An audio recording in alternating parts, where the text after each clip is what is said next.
பிருத்விராஜின் direction எப்படி உள்ளது? இப்படி லூசிபரில் பார்த்த அதே பாணியில் கதாபாத்திரங்களின் மிகுதியும் அடுக்குகளும் உள்ள முரளி கோபியின் திரைக்கதைக்கு மேல் பிருத்விராஜ் தனது மேக்கிங் திறமையை காட்டுகிறார். ஏற்கனவே புரமோஷனில் சொன்ன வார்த்தைகள் வெறும் வார்த்தை இல்லை என்பதை நிரூபிக்கும் வகையில் பல காட்சிகளில் படத்தின் பட்ஜெட்டுக்கு நியாயம் சேர்க்கும் ரிச்சஸ் காண முடிகிறது. குறிப்பாக மோகன்லாலின் இன்ட்ரோ சீன் உட்பட நிறைய பிரம்மாண்ட காட்சிகள் உள்ளன. படத்தின் பிளஸ் என்ன? இரண்டாம் பாதியின் வீரியத்தை கூட்ட ஒரு கள் அமைப்பாகவே படத்தின் முதல் பாதி உள்ளது என்று சொல்லலாம். அதே நேரம் கதாபாத்திரங்களை மேலும் அறிமுகப்படுத்தி கதைக்குள் நுழையும் முறையும் இயக்குனர் எம்புரானிலும் கைவிடவில்லை. மோகன்லால் ஷோ என்று சொல்லக்கூடிய அதிரடி காட்சிகள் படத்தில் நிறைய உள்ளன.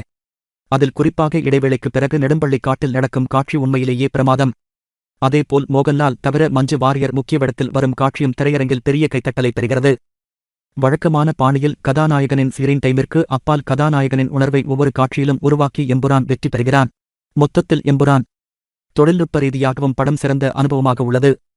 சுஜித் வாசுதேவனின் ஒளிப்பதிவு, தீபக் தேவின் இசை, மோகன்தாஸின் கலை இயக்கம், அகிலேஷ் மோகனின் எடிட்டிங் எல்லாம் ஒன்றுக்கொன்று சிறப்பாக உள்ளன. மூன்றாம் பாகத்திற்கான ஹென் கொடுத்து கூடவே ஒரு சர்ப்ரைஸ் கேமியோவுடனும் படம் முடிகிறது. மொத்தத்தில் இந்த எம்புரான் சரவடிதான்.